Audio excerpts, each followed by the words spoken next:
सफर के भीतर में शुरुआत ही इंस्टीट्यूट ऑफ इंटरनेशनल फाइनेंस की रिपोर्ट से होती है। अब आरबीआई की उस रिपोर्ट को समझिए जहां वो सीधे तौर पर कहती है कि इस देश के भीतर में 9 लाख करोड़ रुपए संपत्ति इस दौर में देश की कम हो गई। जो बैंकों में आपका पैसा जमा है आरबीआई उसको भी जोड़ रही है और खुले तौर पर बतला रही है मौजूदा वक्त में यह 23 बरस में सबसे खराब स्थिति है। स्थितियां नाजुक हो चली है, लेकिन संसद के शोर में आप खोए हुए हैं कि जितना कर्ज बीते 10 साल में लिया गया उसके बराबर उससे 10% हिस्सा सिर्फ बीते 6 महीनों में ले लिया गया।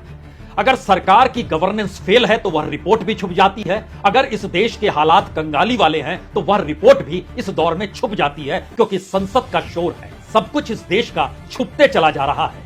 किसे पता है कि इस दौर में आरबीआई की एक रिपोर्ट बतला रही है कि इस देश के आम लोग, चाहे वो लोअर क्लास हो, चाहे मिडिल क्लास हो, चाहे अपर मिडिल क्लास हो, स्थितियां उसकी नाजुक हो गई है और पूरे देश के भीतर में जो हर घर परिवार में बचत होता था वो बहुत कम हो गया है। जो कर्ज है वो बहुत बढ़ गया है।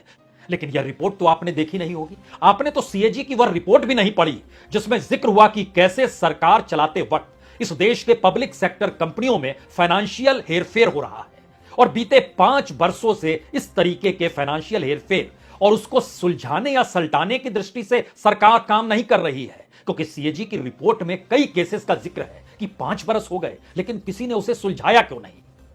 तो क्या वाकई इस देश के भीतर में अब जो जनता की हालात हैं उससे ध्यान भटकाने के लिए सरकार ने महिला आरक्षण का जिक्र किया? इस सफर के भीतर में शुरुआत ही इंस्टीट्यूट ऑफ इंटरनेशनल फाइनेंस की रिपोर्ट से होती है और उसी से भटकाने के लिए क्या 1 अक्टूबर से किसान क्रेडिट कार्ड लेकर तमाम बीजेपी के लोग आपको घर घर किसानों के नजर आने वाले हैं कि जितना कर्ज बीते 10 साल में लिया गया उसके बराबर उससे 10% हिस्सा सिर्फ बीते 6 महीनों में ले लिया गया। लाती है कि दरअसल यह उभरते हुए बाजार जो हैं टॉप पर है। जी नहीं, कर्ज लेने के मामले में टॉप पर है। यानी स्थितियां नाजुक जो शुरू हुई है वह कोविड काल के जरिए मत समझिए। उसके बाद 2021 को भी भूल जाइए, 2022 2023 स्थितियां नाजुक हो चली है, लेकिन संसद के शोर में आप खोए हुए हैं। अब आरबीआई की उस रिपोर्ट को समझिए जहां वो सीधे तौर पर कहती है कि इस देश के भीतर में जो घरों के भीतर का जो एसेट होता है, जो पूरे देश का एक औसत निकाला जाता है, वह अगर 2021 में 22 लाख करोड़ था तो वो घटकर 13 लाख करोड़ पर आ गया है। 9 लाख करोड़ रुपए संपत्ति इस दौर में देश की कम हो गई। जो बैंकों में आपका पैसा जमा है आरबीआई उसको भी जोड़ रही है। वित्तीय संस्थानों में यानी जहां जहां आपने इन्वेस्टमेंट कर दिया किसी फाइनेंशियल इंस्टीट्यूशन में उसको भी जोड़ रही है। लाइफ इंश्योरेंस को भी जोड़ रही है, प्रोविडेंट फंड को भी जोड़ रही है। जो करेंसी आपके घर में है उसको भी जोड़ रही है और भी कुछ इन्वेस्टमेंट आपने किया है तो उसको भी जोड़ रही है और खुले तौर पर बतला रही है मौजूदा वक्त में यह 23 बरस में सबसे खराब स्थिति है। कि आपको लग रहा है कि घरों के भीतर की संपत्ति कम हो गई। दूसरी स्थिति समझिए कि जो सेविंग हुआ करती थी यानी जो बचाते थे पैसा वह भी कम हो गया है और वह शायद आजादी के बाद से सबसे कम है। इस मार्केट परिस्थिति में सबसे स्थिति यह है कि 2007 में एक बार यह स्थिति आई थी जब अंतर्राष्ट्रीय वित्तीय परिस्थिति डगमगाई थी और मंदी दुनिया में छा गई। जो सेविंग और बचत होती थी हर घर के भीतर में वह तकरीबन 10% के पार रहती थी, हमेशा रही। 2019 में कोविड काल में जबरदस्त तरीके से गिरावट आई और 7.9% हो गया। लेकिन आज की तारीख में और 2022 यानी पिछले बरस वो 7.2% आया और 2023 के दरवाजे पर यह 5.1% आ गया, जो अब तक का एक रिकॉर्ड है इस देश के भीतर का कि सेविंग इतनी कम। ये 5.1% जीडीपी के तुलना में है। और यहां पर एक चीज और जुड़नी चाहिए कि आप पर फाइनेंशियल बोझ कितना पड़ गया, वित्तीय बोझ कितना पड़ गया। आरबीआई इसको भी बता रही है कि देखिए ऐसा है कि पिछले बरस तो 3.8% था जीडीपी का, इस बार वो बढ़कर 5.8% हो गया। इतनी कम सेविंग कर पाने की स्थिति में भारत के तमाम घर हैं और सामान्य तौर पर अगर आप पहले देखिएगा तो ये बोझ जो हुआ पड़ता था वो 2.7 के ऊपर नहीं जाता था, लेकिन अब डबल से ज्यादा की परिस्थिति में आकर भारत आकर खड़ा हो गया है।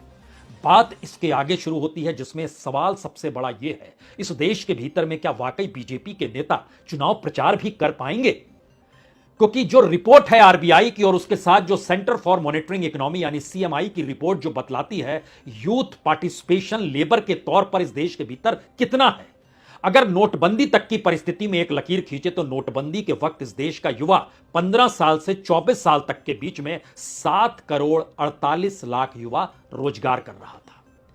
लेकिन आज जब हम आपसे बात कर रहे हैं तो आंकड़ा घट के 5 करोड़ 50 लाख पर आ गया। यानी लगभग 2 करोड़ लोगों की नौकरियां इस दौर में चली गई और यहां भी मात खा गए। तमाम परिस्थितियों के भीतर रिपोर्ट बतलाती है कि सरकार के सामने तो मुश्किल है, तो सरकार करेगी क्या और कैसे करेगी? क्योंकि एक रिपोर्ट आरबीआई की है, दूसरी रिपोर्ट इस देश की गवर्नेंस की है जिसको सीएजी ने बतलाया। सीएजी ने बहुत साफ तौर पर कहा कि देखिए बड़ा मुश्किल है।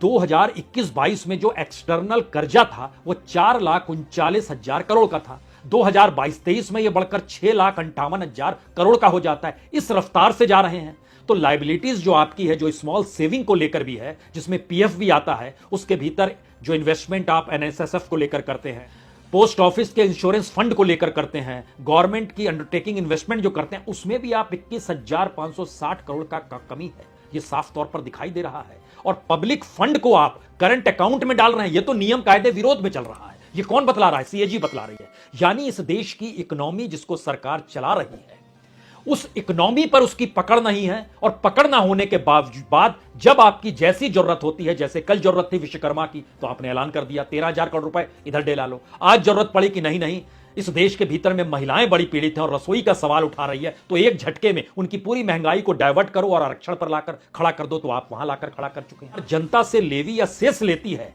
तो जिस काम के लिए लिया जाता है वहां भी वो खर्च नहीं कर पा रही है। और यह सीएजी की रिपोर्ट कहती है। डगमगाती हुई परिस्थिति बहुत साफ बतलाती है कि चुनाव को लेकर जो सरकार जीती रही, मरती रही, मुद्दों को उठाती रही, उस पर चर्चा कराती रही, वह पहली बार चुनाव के कटघरे में खुद को खड़ा हुआ पा रही है। और उसकी वजह बहुत इंडिया नहीं है, उसकी बड़ी वजह यहां के लोग हैं, उनकी परेशानी का सबब है, जो अलग अलग तरीके से युवाओं के बीच है, प्रोफेशनल्स के बीच है, मजदूरों के बीच है, किसानों के बीच है, महिलाओं के बीच है। यह मुश्किल हालात उनको दो चार होना है उससे।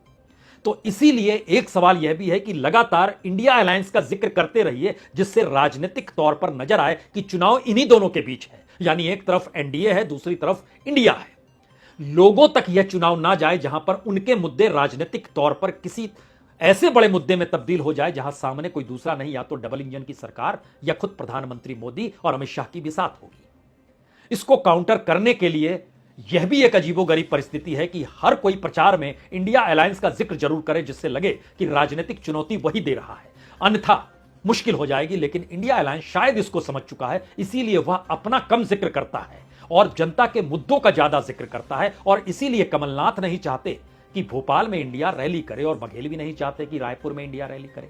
मुद्दे भटक ना जाएं, राष्ट्रीय तौर पर मुद्दे उभर ना जाएं, तो क्या इंडिया की पूरी परिस्थिति निकलकर राष्ट्रीय तौर पर आ जाएगी और उसकी कोई समीकरण बनाई जा रही है? इस पर चर्चा फिर कभी होगी। लेकिन पहली और आखिरी बात, पहली बार इस देश की जनता की रिपोर्ट जो निकलकर आरबीआई के जरिए आ रही है, वो सरकार के लिए डराने वाली है, उनके होश फाकता है। अब क्या करें? समझ तो हर कोई रहा है और यह समझ काफी है आपके लिए भी। बहुत बहुत शुक्रिया, बहुत बहुत शुक्रिया।